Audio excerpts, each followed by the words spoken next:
you guys are a little bit behind the other two blocks, but I'll see what I can do about that. I'm gonna try today to at least finish the shape portion of section 6.5. Time permitting, at least maybe make inroads, albeit briefly, into the behavior part, okay? And try to see 6.4 and 6.5 sort of as one process. 6.4 is about drawing root structures. 6.5 is using them to predict shapes. Ultimately, use the shapes to suggest something about behavior. Last time we met, we had arrived, I believe, at three coordinate system or two electron groups around the central atom. I don't know that we have yet gotten that. Am I correct? So, in a free coordinate system, which just means three groups of electrons around a central atom, there's two possibilities. There's AX3, which is triangular planar. Boron trifluoride is an example of that. And there's AX2E, which is sulfur dioxide. When you draw these things, this doesn't need to reflect anything three-dimensional, but these do. And we introduced at the end of last class this notation. If you see a solid line or equal thickness throughout, that means in front of the book. Triangle that gets wider away from the central atom means coming out of the and a dashed line means going over.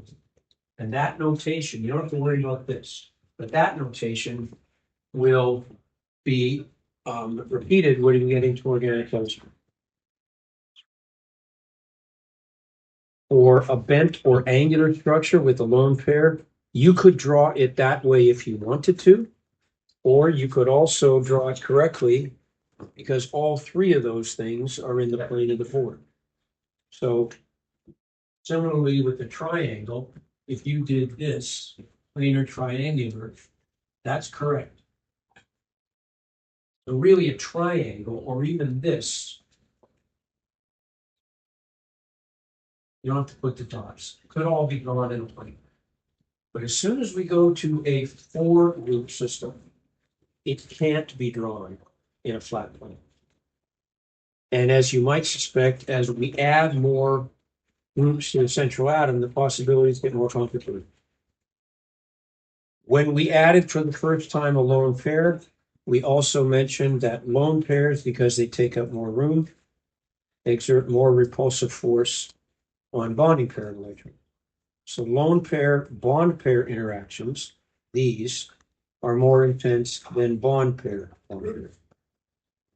So this interaction, the lone pair bond pair, is more intense than bond pair because bond pairs take up less room. Okay. There's only two possibilities for a three-group system. And remember, it doesn't matter if the bonds connecting the X's to the A's are double or single or even triple. All that matters is how many peripheral atoms are. If we go to a four-coordinate system, four groups, it gets a little more complicated. Four electron groups will occupy the four corners of a regular tetrahedron. Simply put, like this. And a regular tetrahedron is symmetric. If all of the X's are the same, then all of the positions are the same, all of the bond angles are the same.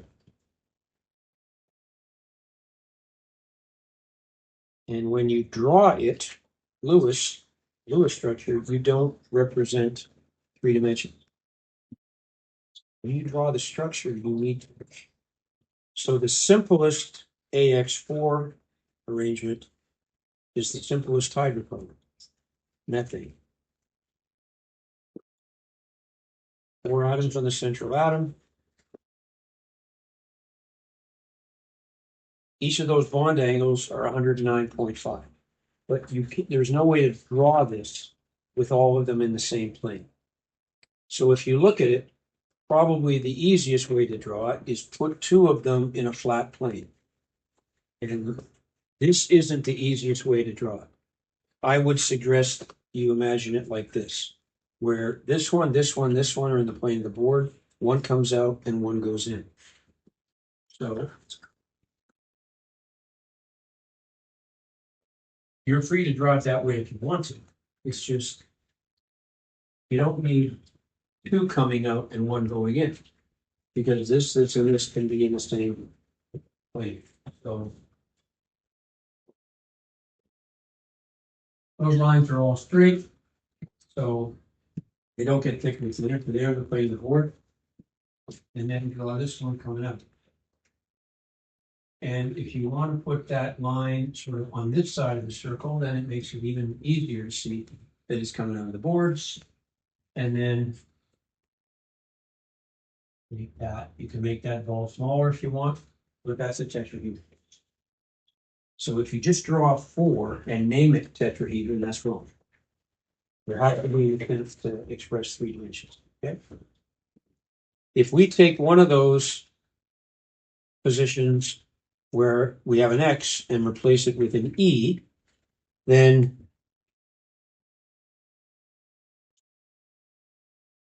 we can't see the electron group. All we see is what's left. And we call it a trigonal pyramidal structure. Again, you don't need the dots here. An example of that is ammonia. Because lone pairs take up more room than bonding pairs, we would expect these bond angles to be smaller than 109.5. Because we have 1, 2, 3 lone pair bond pair interactions. The bond pairs are squeezed closer together, forced closer together. The bond angles, the XAX bond angles go down by 2.5 degrees. So instead of 109.5, bond angles XAX in ammonia are 107. But we don't see this. We know it's there, because if it wasn't there, it would be a flat triangle. But what we see is a 3-base pyramid, trigonal pyramidal structure. Now, again, one of these lines could be, and they haven't drawn it that way here. They've drawn 2 coming out, 1 going in. But draw 1 in the plane of the board, 1 going out and 1 going in. That way it kind of looks like a pyramid.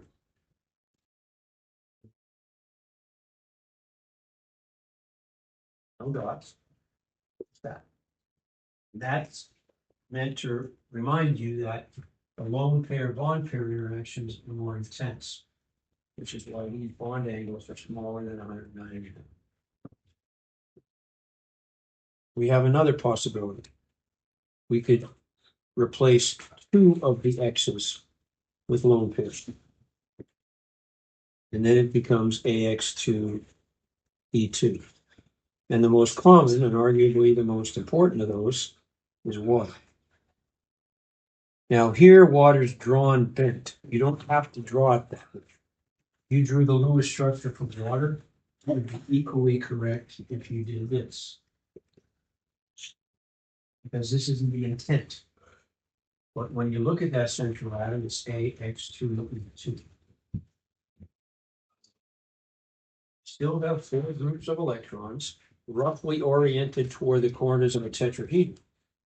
It's just that 2 of those electron groups are stuck to X's. So now not only do we have lone pair bond pair, but we got lone pair, which is the most intense, which means that bond angle is even smaller.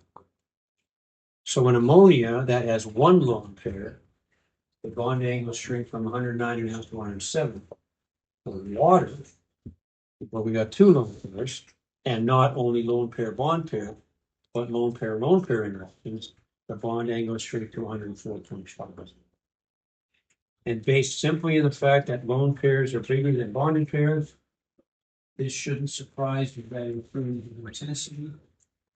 Lone pair is greater than lone pair bond pair, which is greater than bond pair's bond pair.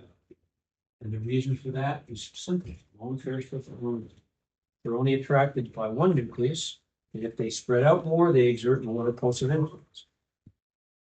So this bond angle's 104.5. And you can draw it. This is kind of complicated way to draw it. Just draw it like that. Draw all the atoms on the same plane of the board. So there's the oxygen. Here's the two hydrogens. Then take one lone pair, bring it out of the board. You can kind of do that by doing that. And then draw another one kind of behind it, small.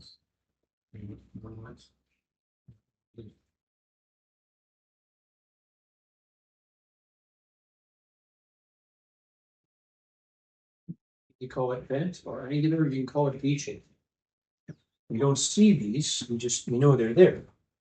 But we have a nice tight V. And were that bond angle not that small, it may seem like a small thing going from 107 to 104.5. But were it not that small, life on Earth wouldn't exist. Notice ammonia also has bond pairs forced together.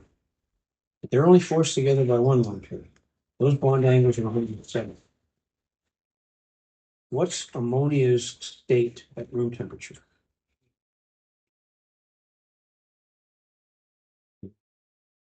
Is it a liquid? I think so. It's a gas. Is that molecule polar? Here's where we introduce behavior. Look at this is ammonia. What's the electronegativity of nitrogen? 5 to 3. Hydrogen's 2.1, right? That difference is 0.9. So that bond's polar. If this was a flat triangle, it was AX3.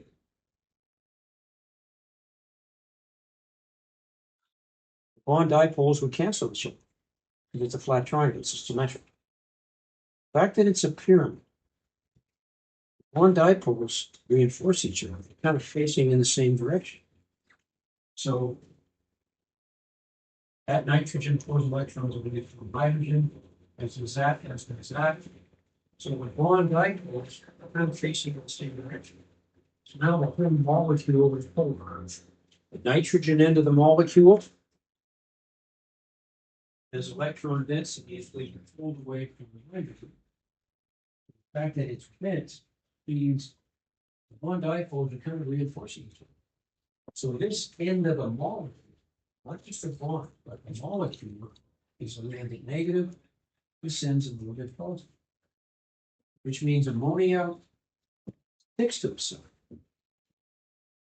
But it doesn't stick to itself as well as water. And there's a couple of reasons for it. Oxygen has an electronegativity of 3.5, not 3, 3.5. So the difference here is 1.4. Oxygen's a smaller atom, which means everything's going to get closer to it. You don't just have one lone pair, you got two, which means it's more bent. Because it's such a tight V, water's even more polar than ammonia. So what comes out of here? Liquid. Water sticks to itself that well.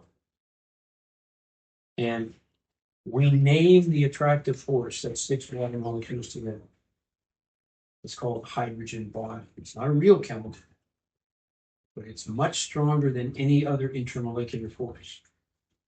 And it dictates virtually all of water's properties.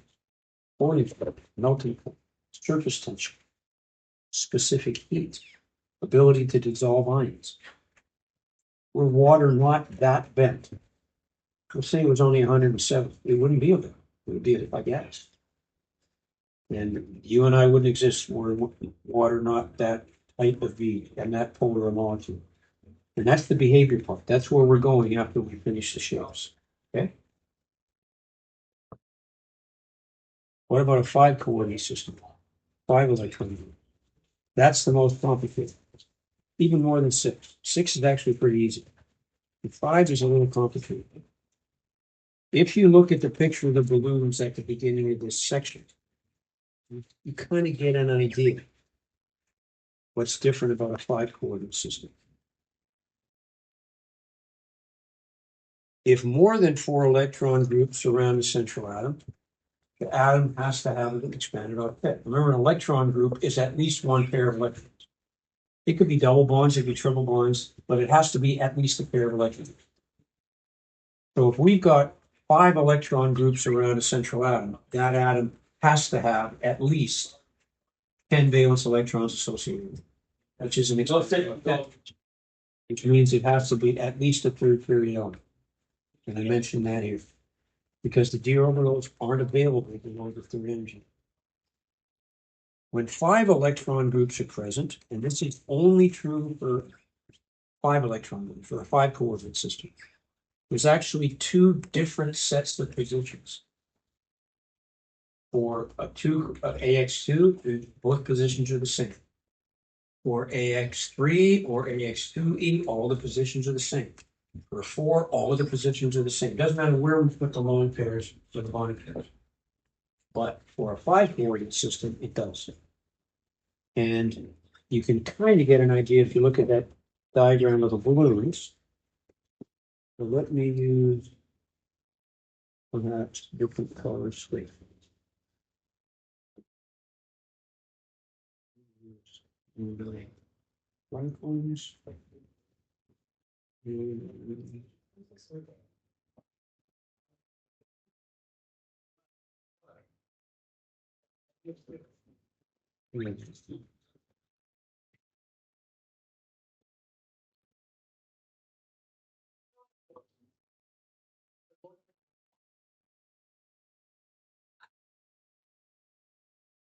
Generally, chem class.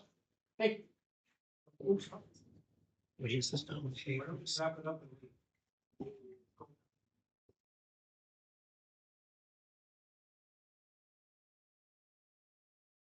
So the 2 positions are called axial and equatorial. The equatorial ones, we call them that because they're like at the equator. They're in the middle. There's 3 of the 5. The other 2 are called axial. They're kind of above and below. The equatorial are separated by 120 degrees. The axial are separated from the equatorial by 90. And that makes for more possibilities because the positions are different. Because we got 3 positions here that are different than these. That there's more opportunity for variety. Not so with any other number of groups. If as we usually do, we populate all of them with x's, then we have AX5. Now, this is never an attempt to represent 3D, but this one, you kind of have to pay attention. If you look at that, notice that 3 of these are in the same plane. These 2 axial and 1 of the equatorial are in the same flat plane. So you can draw those lines just so. But 1 of the equatorial comes out, 1 of the equatorial goes in. So that's what this represents. And if you look closely at this diagram, if the line, so here's the 3 solid ones, and then this one comes out. If that kind of goes right, starts right there, you can see it's in front. And then that goes back. And if you want to draw that circle a little smaller, that helps. Don't just put 5 things around the center. And you may want to accentuate that a little bit. But again, if you make it connecting to the central circle in front of it, it's clear it's in front of it. Those dashed lines, those dashes don't have to get thinner. As long as they're dashed, you're telling who's ever looking at it, they're going into the flavor. Okay? We call that trigonal bipyramidal. Trigonal means 3-based. Pyramid means pyramid. So we got 1 3-based pyramid on the top. We got another 3-based pyramid on the bottom. Trigonal bipyramid. Yep. How come, like, one of the lines is thicker, like the one coming out that way? That means it's coming out again. No, like, the ones that are all in the same Oh, place. this one? Yeah. Is that the only 3 one I could find on the internet. Okay. No, they should be all the same thickness throughout, not dashed. right? And a good example of that would be phosphorus pentachloride. Notice no suggestion here that we got axial or equatorial and just draw all straight lines. But clearly phosphorus has an expanded octet, but it's a third period element. It's not a problem. When we replace one of the positions with lone pairs, can you see a trend as to where those lone pairs go as we go down that middle column? In other words, where are we putting the lone pairs? Are we putting them equatorial or axial? Look at the diagram. Equatorial. Lone pairs, it may seem like it's better, particularly if you have two of them, if one goes here and one goes here. But actually it's not. Lone pairs, all in a 5-coordinate system, always go equatorial. So let's put a lone pair. Suppose I should now return to my yellow and red.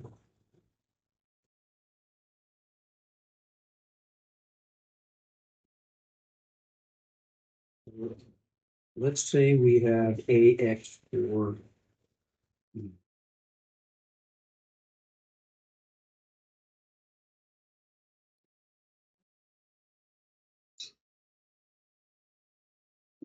you look at the name of that. What's the name of AX4E? Yeah. Does it matter like where we put the lone pairs first? Like on the diagram, it starts with the lone pairs lines, and like on the side that's doubled up. And Whether then- you put it here or here or here? Yeah. No, as long as it's equatorial.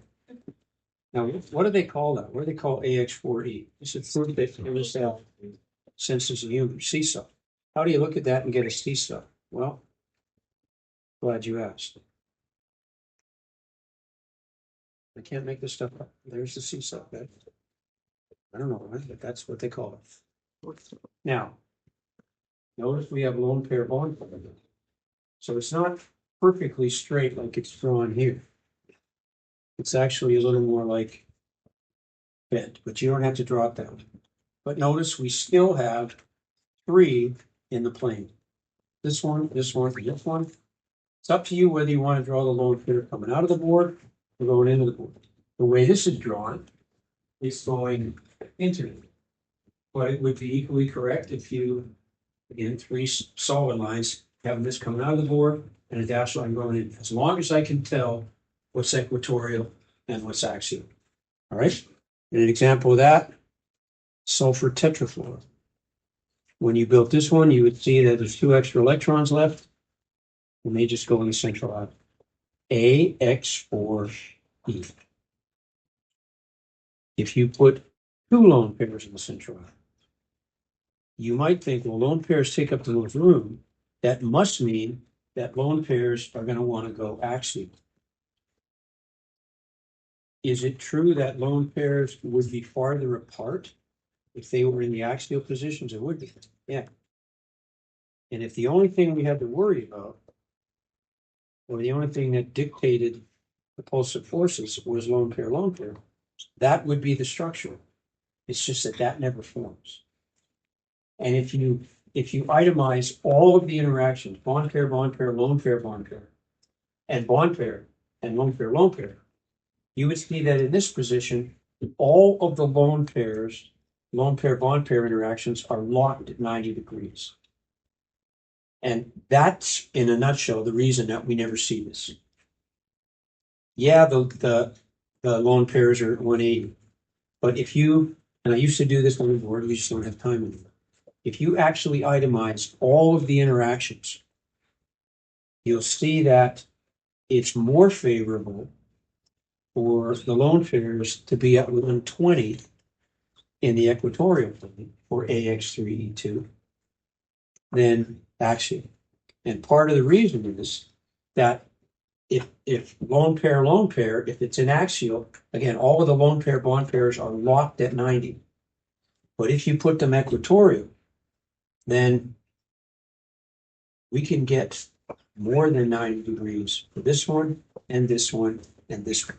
You can push them away. And you can't do that if they're axial. So the T shape that you draw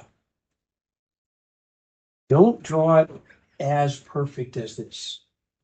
Notice we got one lone pair coming out, one going in, but draw it bent a little. Because that's really the reason we always see this.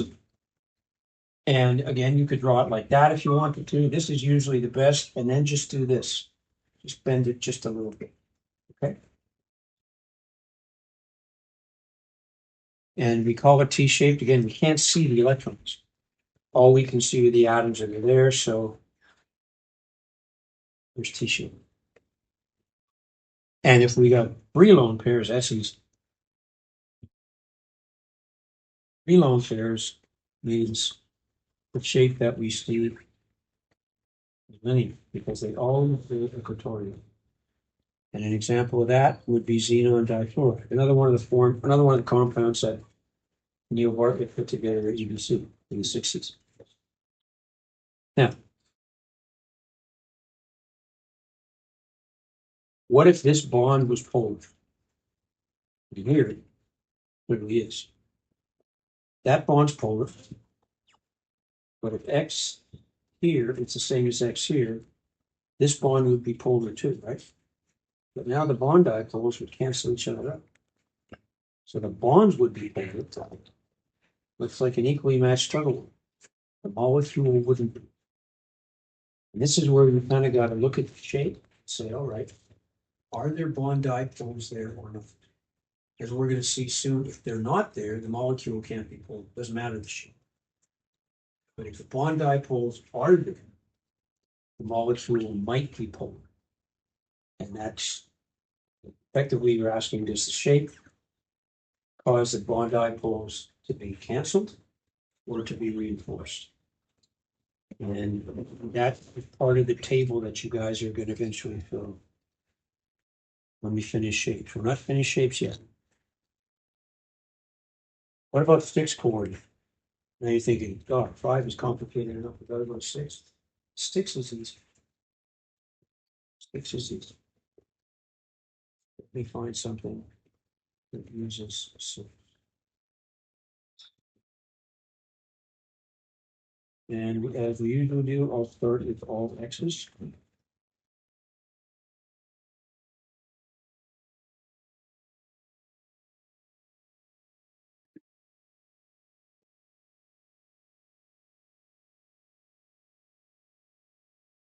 So if you turn your page,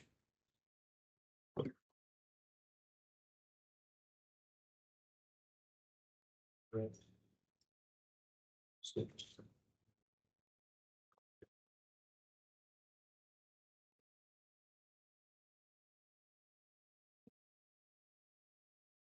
The x-fix is easy.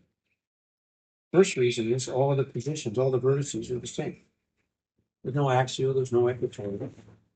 Doesn't matter where the x's are the long page. Let's say x6. Why do we call it octahedral? If octa means 8, hedrons means sides or faces. So octahedral means we got a 4-sided pyramid on top, another 4-sided pyramid on bottom. So that's what we call it octahedral. And a good example of that is sulfur hexafluoride. Clearly sulfur has an expanding.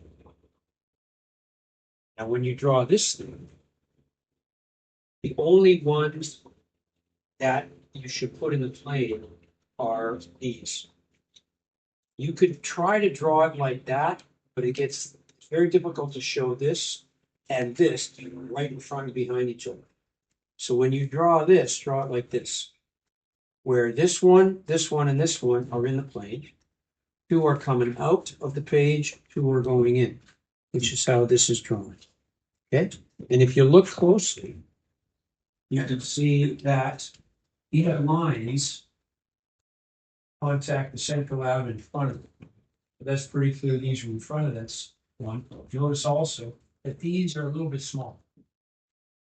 So the ones back here, draw the dashed lines. You can even put them a little closer to the central atom, which again suggests that they're behind it.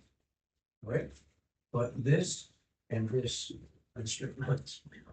Right? Now, if we put a lone pair there, it doesn't matter where it goes, because all the positions are identical.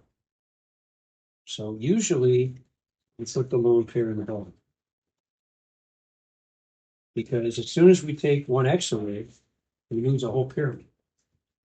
So this is square pyramid. And notice, anything we've done is gotten rid of this one. And we call it a square pyramidal because if you put the lone pair in the bottom, you can clearly see the square pyramid. You could put it on the side if you want to, or the top, but because the name suggests a square pyramid, usually we plunk it on the bottom. And notice again, we got the two in front and two behind, so there's clearly the bottom of the pyramid. Now you said, well, there's a whole bunch more positions. We should be able to add a whole bunch more lone pairs. No, there's only one other possibility, and that's AX4E2. Now, when we add another lone pair, it has to go opposite. Lone pairs never, as far as I'm aware, will ever be oriented at 90 degrees. So the maximum number of lone pairs you can put on a central atom in a 6-coordinate system is 2. Here and here. So now what do we have? Now we replace this with a lone pair. All we have is a planar square plane. Why couldn't you add another lone pair? Why couldn't 3 go on there? Because if you put a third one in there has to be 2 lone pair at 90 degrees. That will never happen in a lone pair. They take up 2 each room. So that's the maximum number of lone pairs you could put. So we have octahedral, square pyramidal, square plane. That's it. An example of AX4E2 is iodine chloro, or the tetrachloroiodate ion. Notice iodine here has 12 electrons associated with it, 12 electrons. So that's all the shapes. One of the students in the first class says, are we going to get a table of all these? No, they're not. You don't learn these.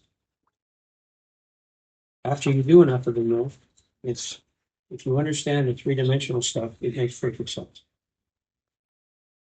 And there are some steps. Have a look at your quick check questions, because one of them actually, if I remember correctly, represents an old test question. Although methane, ammonia, and water each have 4 electron groups associated with the central atom. Bond angles between the atoms in each molecule are 109.5, that's AX4, 107, that's AX3E, and 104.5 respectively. Why? And really the answer to that is based on the answer to number 2. Lone pairs take up more room. The more lone pairs we add to the central atom, the smaller the bond pair angle you're going to be, the smaller the XAX bond. In methane, we have no lone pairs in the center. All we have is bond pair.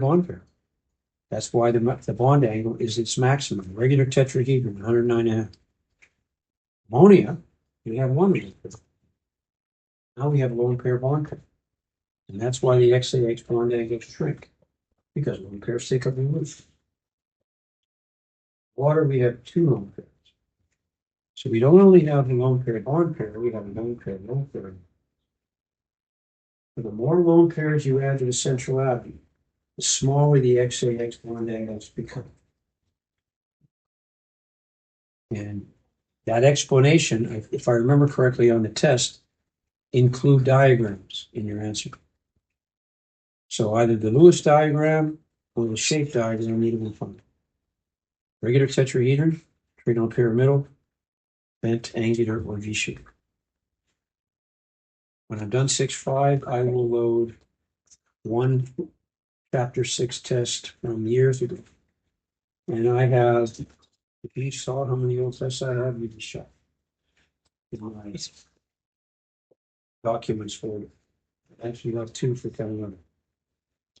I just scroll and they're all, yeah, I date them. They're always a little different, but I'm sure I can put one that will accurately reflect at least the types of questions you might see in the final exam. So we're done the shapes.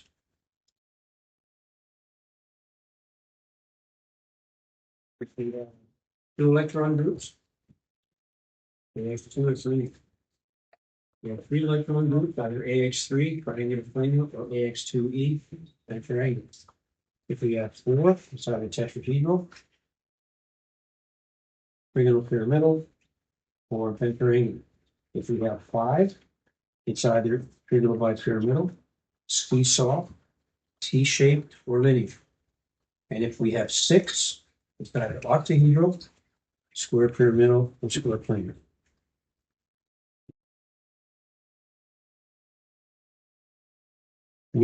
You are now in a position to combine the information from this and the previous section. The previous section was Lewis structures to predict molecular shapes, starting with the molecular formula. And that's how this type of question will be asked on the final exam. And that's what you're going to see when I load up a sample old test from chapter 6. This is kind of what I use.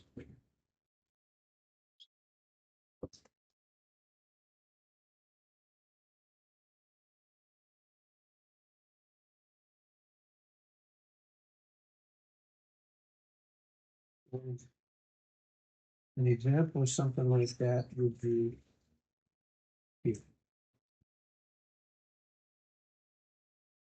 You'll get the formula. You'll have to draw the Lewis structure. That'll be worth 2 marks. And we look at the central atom, give it an ascending annotation. That'll be worth 1 mark. Then based on that, you draw it and name it. This doesn't need to look 3D, this does. There's another column that I'm going to tack onto the end, and that's the behavior part. And it's going to be titled type of intermolecular force. Okay. But the steps attached to that should be kind of obvious. Step 1, beginning with the formula, draw the Lewis structure. That's section 6.4.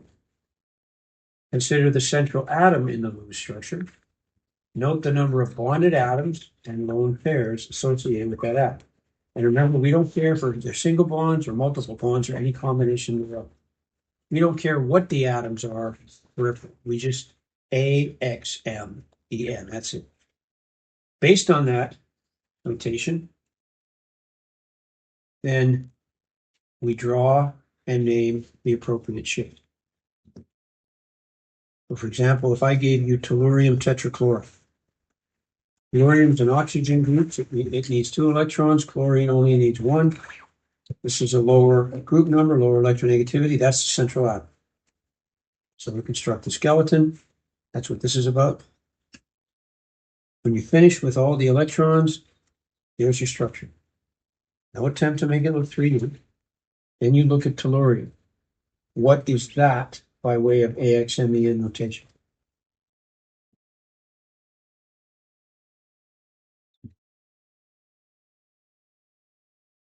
This is a test question, guys. Final exam test question. 25% of your grade, test question. Which category did this Lewis structure qualify for?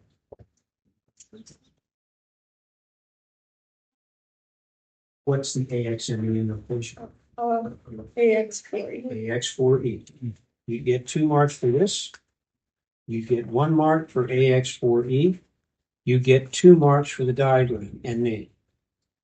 So this would be a seesaw. Notice that for a 5-coordinate system, you got equatorial and axial. That could be the tellurium. 1, 2, 3, and then you could draw the 4th chlorine here. And then the lone pair, which has to go equatorial. Ceased. Okay. I have to be able to tell what's equatorial and axial. Doesn't have to be a Rembrandt. It just has to to your attempt using sort of a standard notation to tell me this is coming out of the board, that's in the plane of the board, that's going in. All right?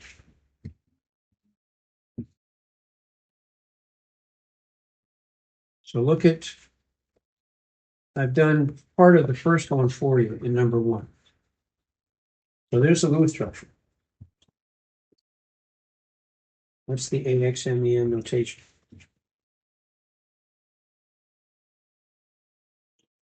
Test, what would you like? X5. Doesn't matter that the bonds are single and double. It doesn't matter that all the X's aren't the same. It's AX5. If it's AX5, that's trigonal pyramidal. Trigonal pyramidal is that.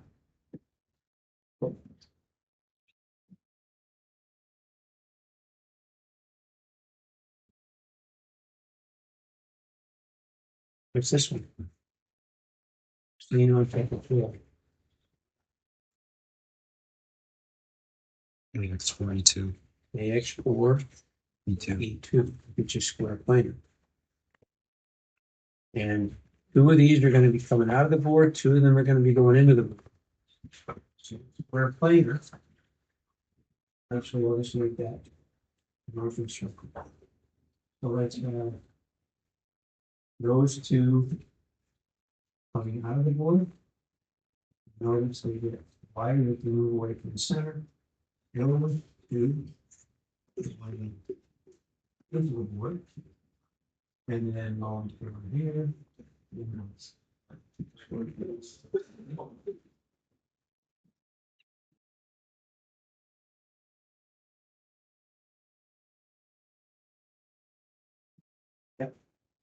When we do it on our final exam, do you want us to include the last ones in the loan? No, don't put the dots in the long thing, just put the dots. And again, it doesn't have to be like a work of art. It just has to be clearly intending that 2 of them are coming out, 2 of them are going in. Now, in number 2, I didn't do the structures for you. Those are all easy. There's no exceptions in any of those. Carbon tetrachloride is going to be AX4. BF3 is going to be AX3E. SCl2 is going to be AX2E2. So this one will look just like methane. This one will look just like ammonia. This one will look just like an arc. AX4, AX3E, AX2E2. But you can look the answers up in the book. As far as I know, the diagrams on the key are okay. Now that's the shape part. Now we're going to move into the behavior part. Recall the concept of electronegativity.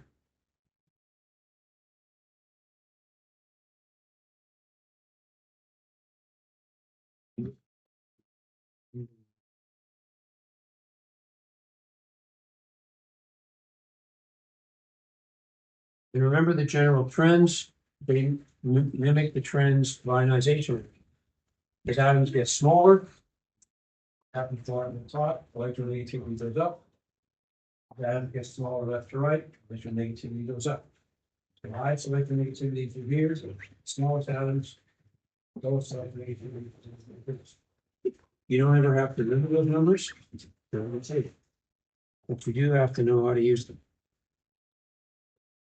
As stated at the beginning of this section, an essential part of understanding and predicting the chemical and physical properties of substances is determining the structure of their molecules. Were it not for that, we wouldn't really need Lewis structures. Among the most significant consequences of molecular shape is the polarity of molecules, not the bonds, but molecules. Molecular polarity not only affects physical properties such as melting point, boiling point, solubility, but also influences the chemical reactivity of both synthetic and biological processes. We've I sketched hemoglobin on the board. And all those lines were amino acid chains. Hemoglobin adopts a particular three-dimensional shape and stays that way. We call it the tertiary shape or the tertiary structure, because all the way along those amino acid chains, there's sections that are pulled, and it holds the chains together in such a way that that three-dimensional shape stays intact. Okay? Recall that a chemical bond is considered to be polar if electron sharing in the bond is unequal enough due to the electronegativity differences. And enough means if it's as big as 0.4, that's a polar covalent. If a diatomic molecule, two atoms, contains a polar bond, the molecule must be polar. And we've used this example before. HCl is a diatomic molecule. If the bond is polar and there's only two atoms, the molecule has to be polar, which means one end of the molecule is a little more negative, the other end's a little more positive, as we pulled electron density away from the hydrogen. That would suggest that hydrogen chloride likes to stick to itself more than it would if the molecule wasn't. If a molecule, though, contains more than two atoms, then the shape of the molecule, as well as the polarity of its bonds, is going to play a role in determining if the entire molecule will be polar. Stated another way, if the bonds within a molecule aren't polar, the molecule can't. So let's say delta En is like 0.2, 0.3. If the bonds aren't polar, the shape is irrelevant. The molecule can be. But if the bonds are polar, the molecule might be. And it depending not only on its shape, but also on its composition. Now, we've drawn carbon dioxide before. Dioxide.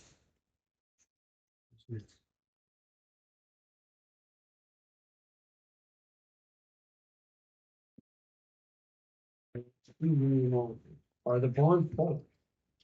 Yeah. Carbon is 2.5, oxygen is 3.5. It's not only one pair of electrons being shared on nucleate, it's two. So the oxygen is definitely pulling electron density away from carbon. But not only is this oxygen, isn't that dissociative? Because the shape of the molecule is linear. That 180-degree XAX bond angle means the bond dipoles neutral. No one end of the molecule is more electronegative than the other. This means that the molecular shape is such that the bond dipoles effectively cancel each other out. And if they cancel each other out, you might predict that carbon dioxide doesn't want to stick to itself that way. What's its state at room temperature? Solid, liquid, or gas? Gas. Why? Because it doesn't stick to itself. Can you make it stick to itself? If you cool it enough, and as it slows down, the attractive forces between it last longer, brief though they may be, and it's a liquid. And it's only a liquid at a very low temperature.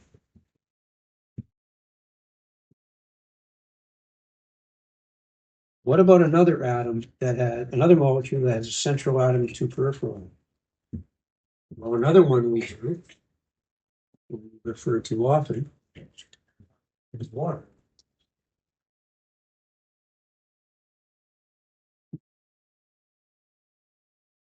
If I draw water, it's V-shaped or bent, it's AX2. I don't need to put the elements in it, so you're not going to put them in the page. There's water. We got one lone pair here. We got another one here. Now the bonds over again, 2.1, 3.5. The difference is 1.3. That's 0.3 away from being ionic. And if the molecule were straight, when we draw the Lewis structure, it would be correct to do this. If that was the molecule, life on Earth would be short.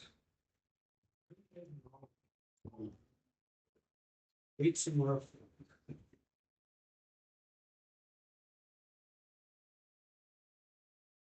If this were water, the bond dipoles would cancel. There would be no life on it before, as far as we know anyway. But because the molecule is bent, and not bent just a little, bent to 104.5, the bond dipoles reinforce each other, which means this end of the molecule is pretty negative. This end, I remember hydrogen only has one. So each hydrogen has almost had its only electron pulled away, and the only other thing there is a positive influence. And because hydrogen is so light, as that electron density pulled away, then this end of the molecule is definitely on the electron side. And that means water loves to stick to its top.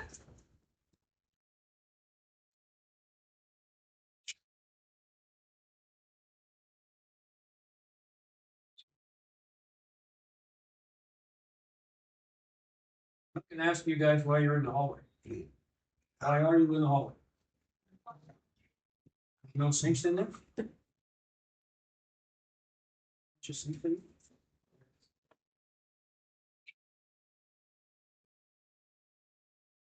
So here, the strength of the molecule means here we got bond dipoles, but they cancel. Here we got bond dipoles, but they don't. Not only do they not force it, they reinforce each other. And that means water loves to stick to itself. There is no molecule that is that light and sticks to itself that way.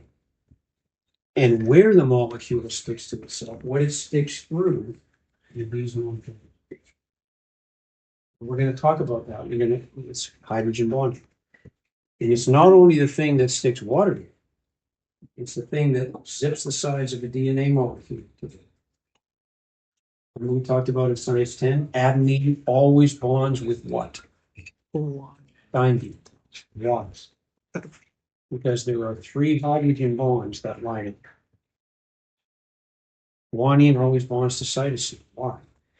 Because those 2 molecules, those 2 nitrogen bases have 2 hydrogen bonds in them. That's why they stick together. And they're strong enough to hold the DNA in that double helix, but not so strong that they can't be broken when the DNA needs to issue instructions to make a protein. In this scenario, 2 different molecular shapes were the reason the bond dipoles in one molecule canceled, but the other didn't. It's also possible where we have 2 molecules that have the same shape, but have different polarities. In other words, the composition of the molecule rather than the shape dictates whether it's polar or not. Here's a good example, carbon tetrachloride, AX4. Notice all the X's are the same. Each chlorine has an electronegativity of 3. Carbon's 10.5. So each bond has electron density polar from carbon. But because it's a symmetric molecule, bond dipoles cancel. Now it's a liquid at room temperature only because it's so heavy. But let's say we replace these chlorines with hydrogen. It's still AX4, it's still tetrahedral, but notice it's not symmetric anymore. The hydrogens are only 2.1. Carbons 5. So each of these bonds qualifies for polar. The chlorines notice the negative in front. So now the chlorine and the carbon are kind of pulling electron density in the same direction. So now, once again, if one dipole is reinforcing each other.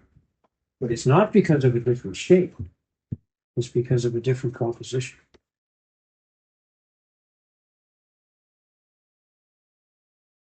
In this example, then, molecular composition rather than shape determined whether a molecule is polar or not.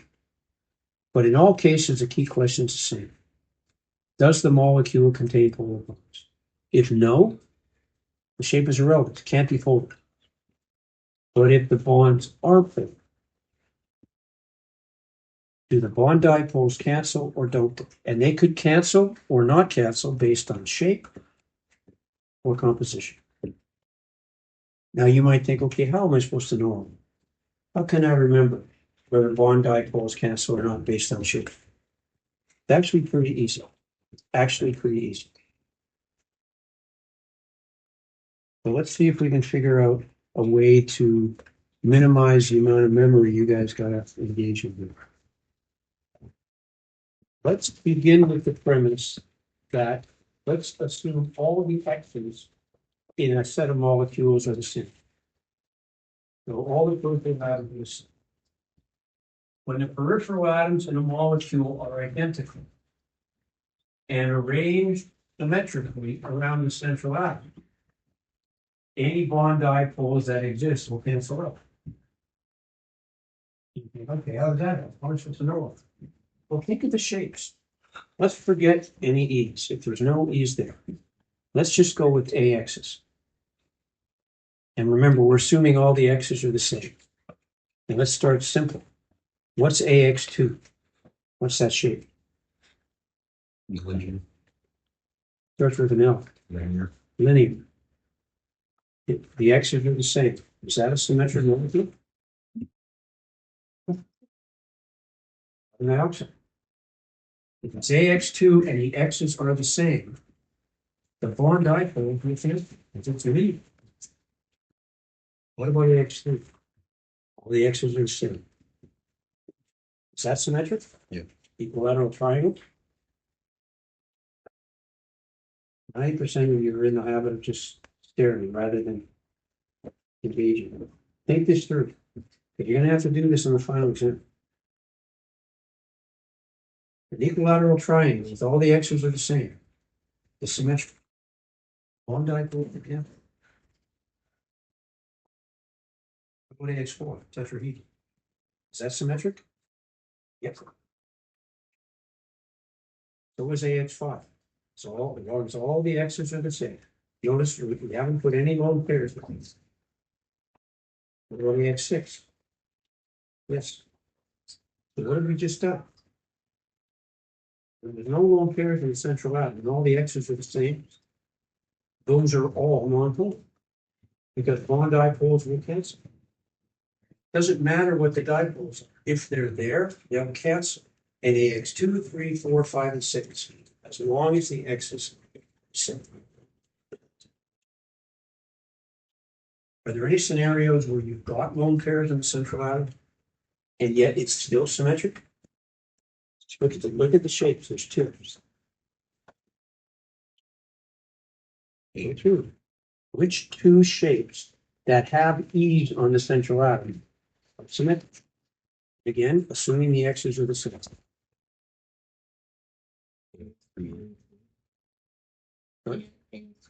AX4 and 2, square plane. If all the X's are the same, the bond dipoles cancel. Go to a 5-coordinate system. What about anyone in there? AX2, E3. Yep. AX2, E3. That's linear, just like carbon dioxide.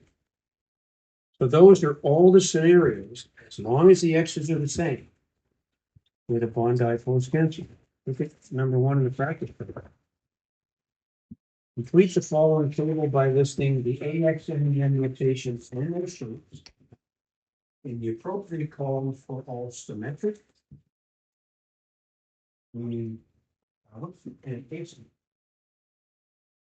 Well, we just did a whole bunch. We did all of them. AX2, AX3, AX4, AX5, AX6, 2 left. AX4, E2, AX2, E3. AX4, E2 is square plane.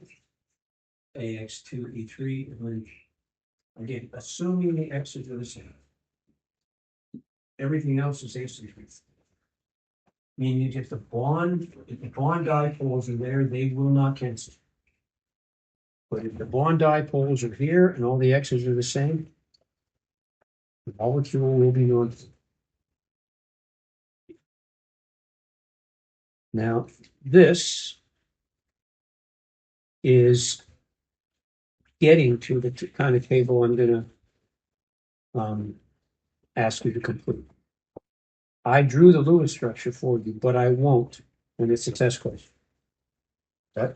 Let's say you drew that Lewis structure. What's the AXMEN notation? What's the shape, name, and diagram? Is the molecule polar or not? Here's the behavior part. So what's that one? What's the AXME notation for AX3. that? AX3. AX3. Doesn't matter that this is an oxygen or these are hydrogens. Doesn't matter that's a double one. It's a triangular plane. Now, if I drew, I could put this all in the same plane because it's a flat triangle. So by putting the symbols in, you can get an idea of it. Look at the composition of the molecule. Carbon's 2.5, oxygen's 2.1. Carbon's pulling electrons away from hydrogen. Oxygen at 3.5 is pulling two pairs of electrons shared unequally with carbon away from carbon. So the bond dipoles reverse each other. All the x's aren't the same. That means one end of this molecule is going to be a little negative, the other end is going to be a little positive. The molecule is definitely polar. And if it's polar, it might stick to itself. And it does. It's formaldehyde. And bonding fluid. You put it in dead bodies. It's an equal because the molecule is polar. Ammonia, AX3E. This is an asymmetric molecule. The bond dipoles reinforce each other. If it was a flat triangle, they wouldn't, but because it's a pyramid, nitrogen pulls electrons away from the hydrogen, the general bond dipoles face in the same direction. So yes. What about this one?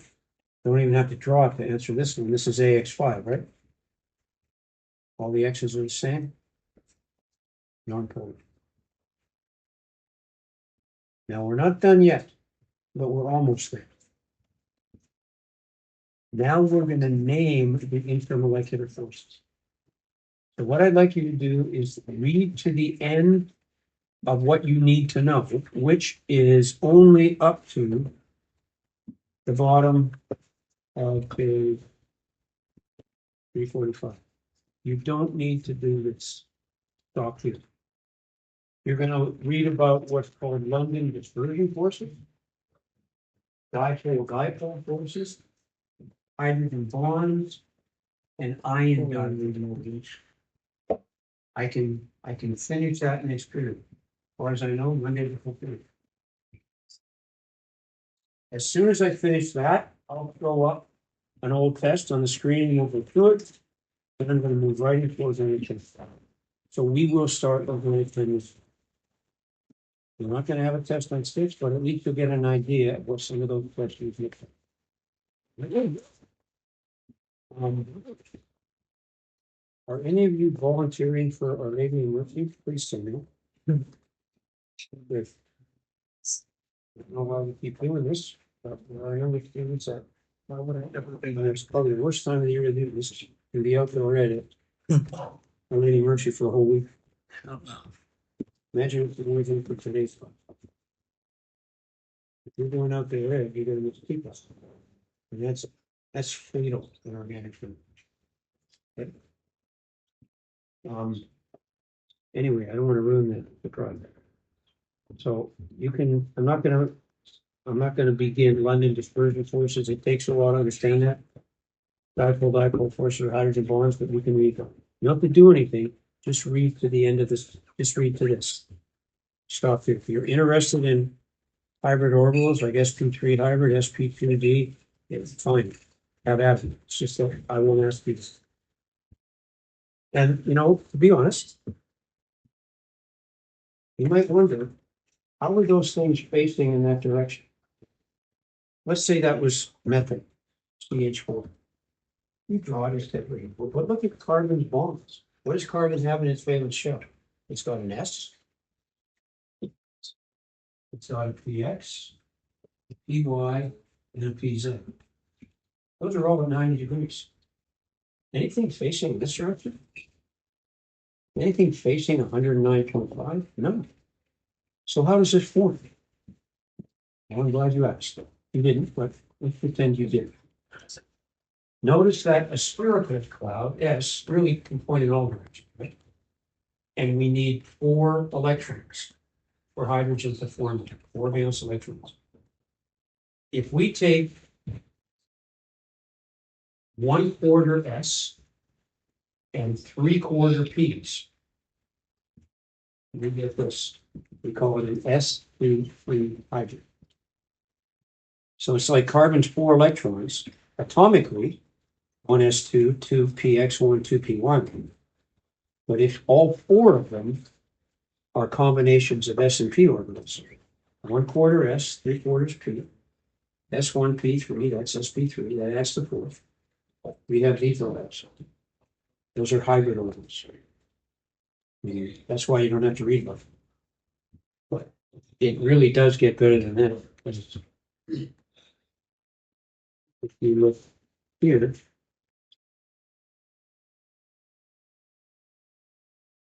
sp2, sp3, sp3d, sp3d2. And notice if you add those numbers together, 1 and 3 is 4 and 2 is 6. Notice that's a 6 coordinate system. That's AX5, but there's 5 things there. 5 and 1, that's a 6 coordinate. 4 and 2 is 6. You add those superscripts together, you get the number of electrons, neutrons, and protons. Anyway, I don't want to burden you with that because apparently you guys look like anyway you're getting rather saturated with information. And you can only take in so much before you check out. You may have saturated your brain. It's what can I get to?